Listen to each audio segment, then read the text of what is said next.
নমস্কার বন্ধুরা, প্রেরণা বাংলা মোটিভেশন চ্যানেলের আজকের পর্বে সবাইকে আমন্ত্রণ জানাই। আশা করি সকলে ভালো আছেন, সুস্থ আছেন। সংসারের নানান জটিলতায় যখন আপনি ক্লান্ত, কাজের উৎসাহ হারিয়ে ফেলছেন, ধীরে ধীরে জীবন হয়ে উঠছে হতাশাময়, বিধ্বস্ত, ঠিক তখনই ঠাকুর ও মায়ের ভাব ও আদর্শে আপনি ফিরে পাবেন আপনার কর্মশক্তি। নতুন উদ্যমে আপনি জীবনকে উপভোগ করতে পারবেন, কারণ আপনার জ্ঞান দৃষ্টি উন্মোচিত হয়ে যাবে। সংসারে আমরা যন্ত্রণা কেন পাই, কেন আমাদের মনে হতাশা সৃষ্টি হয়? ঠাকুর বলেছেন এর উত্তর। ঠাকুর বলছেন, কাম আর কামনার জন্যেই সংসারের যত জ্বালা আর যন্ত্রণা। এই কথা শুনে এক ভক্ত ঠাকুরকে প্রশ্ন করছেন, ঠাকুর, কাম আর কামনার মধ্যে তফাৎ কি? উত্তরে ঠাকুর বললেন, কাম যেন গাছের মূল আর কামনা হলো ডালপালা। এই কাম হলো ক্রোধ, লোভ ইত্যাদি ছয় রিপু, একেবারে তো যাবে না। তাই ঈশ্বরের দিকে তাকে মোড় ফিরিয়ে দিতে হবে। যদি কামনা করতে হয় বা লোভ করতে হয়, তবে ঈশ্বরে ভক্তি কামনা করতে হয় আর তাকে পাবার লোভ করতে হয়। যদি মদ অর্থাৎ মত্ততা করতে হয়, অহংকার করতে হয়, তাহলে তোমরা এই অহংকারই করবে যে আমি ঈশ্বরের দাস, ঈশ্বরের সন্তান। এই বলে মত্ততা করো, অহংকার করো, তাহলে আর মনে হতাশা আসবে না। ঠাকুর বলছেন, সব মন তাকে না দিলে তো তাকে দর্শন হয় না গো। কামিনী কাঞ্চনে মনের বাজে খরচ হয়। এই দেখো না, ছেলে মেয়ে হয়েছে, যাত্রা করা হচ্ছে, এই সমস্ত নানান কাজে ঈশ্বরেতে মনের যোগ হয় না।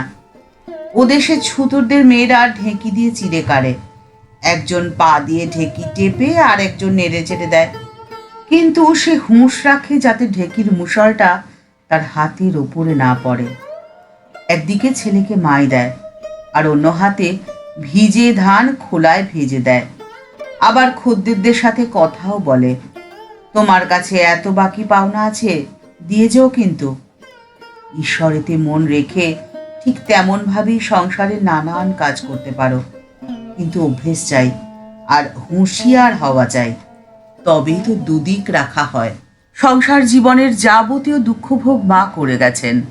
একবার এক ভক্ত শ্রীমাকে প্রশ্ন করেছিলেন, মা, আপনি তো ঠাকুরের বাড়ি অর্থাৎ কামার পুকুরে একবারও যান না, কলকাতা থেকে দেশে এলেই বাপের বাড়িতে ওঠেন।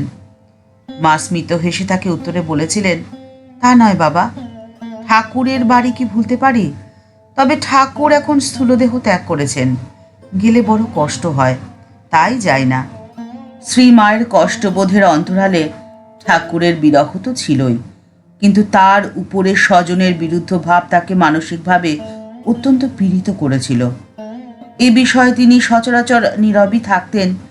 একবার জনৈক সেবককে তিনি বলেছিলেন, ঠাকুরের শরীর যাওয়ার পরে কিছুদিন ঘুরে ফিরে যখন কামার পুকুরে গিয়ে আছি, আত্মীয়রা যেন উপেক্ষার ভাব দেখাতে লাগলো, আর গাঁয়ের লোকেদের দোষীগিরির কথা শুনে আমার মা আমাকে এখানে অর্থাৎ জয়রামবাটিতে নিয়ে এলেন।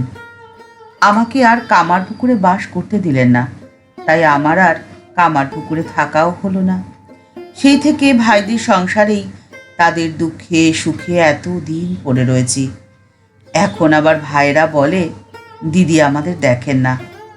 মানুষের মন এমনিই হয়।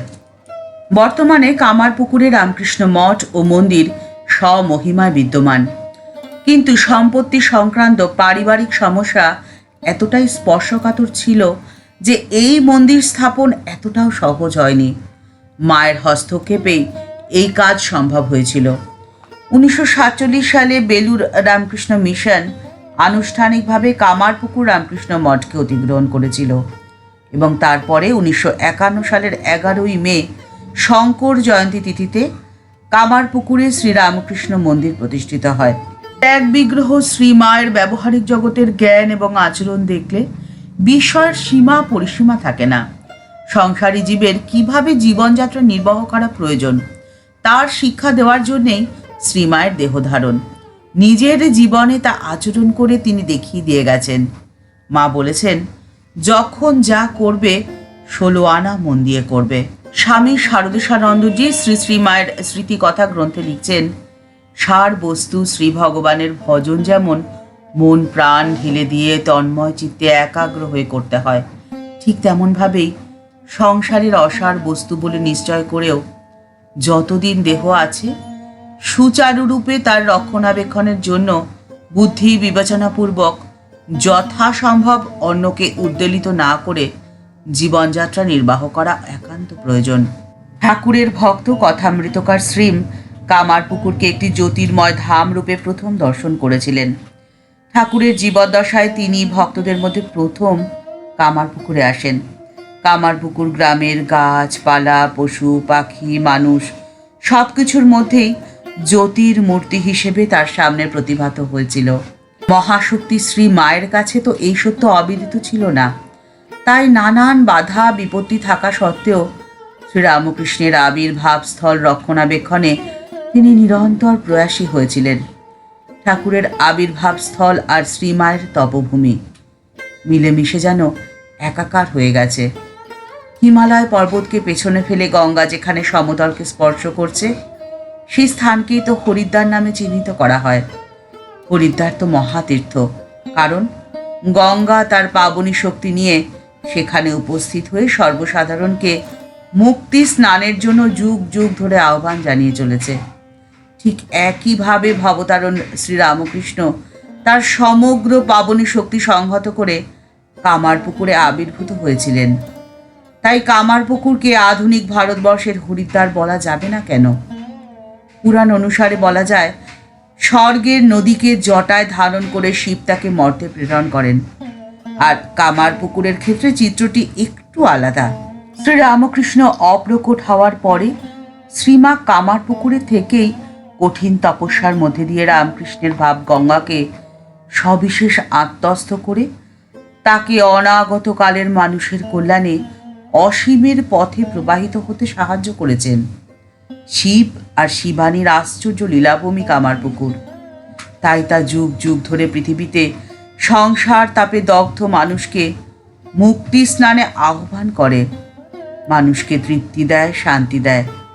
সংসার যন্ত্রণায় বিধ্বস্ত হতাশাগ্রস্ত মানুষের উদ্দেশ্যে মায়ের বাণী ছিল, সবসময় ঠাকুরের একখানা ছবি কাছে রাখবে আর মনে করবে তিনি সব সময় তোমাদের কাছে আছেন, তোমাকে দেখছেন। মনে যদি কোনো প্রশ্ন ওঠে তাহলে তার কাছেই প্রার্থনা করবে, দেখবে সমাধান তিনি মনের ভেতরেই তুলে দেবেন। তিনি তো ভেতরেই আছেন। মন বহির্মুখ বলে মানুষ সেদিকে নজর দেয় না, তাকে বাইরে খুঁজে বেড়ায়। যখন যা প্রার্থনা করবে সেটা যদি সত্যিই তোমার পক্ষে খুব দরকার হয়, দেখবে ভেতর থেকে জবাব কেমন দপ করে জ্বলে উঠবে। কায় মনোবাক্যে একবার প্রার্থনা করলেই তো তিনি মনে রাখেন আর তার ব্যবস্থা করেন। ঠাকুরমা ও স্বামীজির চরণে প্রণাম জানিয়ে আজকের পর্ব এই পর্যন্তই। দেখা হচ্ছে পরের পর্বে। ভিডিওটি যদি ভালো লেগে থাকে তাহলে তা শেয়ার করার অনুরোধ করছি। এই চ্যানেলটি ভালোবেসে যারা এই পরিবারের সদস্য হয়ে গেছেন তাদের জানাই ভালোবাসা, শ্রদ্ধা ও প্রণাম। আর যারা এখনও এই চ্যানেলটি সাবস্ক্রাইব করেনি তাদের কাছে বিনীত অনুরোধ রইল চ্যানেলটি সাবস্ক্রাইব করে বেল বাটনটা ক্লিক করে দিয়ে অল বাটনটিতে ক্লিক করে দেওয়ার জন্যে। তাহলে এই চ্যানেলে ভিডিও আপলোড হওয়ার সাথে সাথেই আপনার কাছে নোটিফিকেশান চলে যাবে।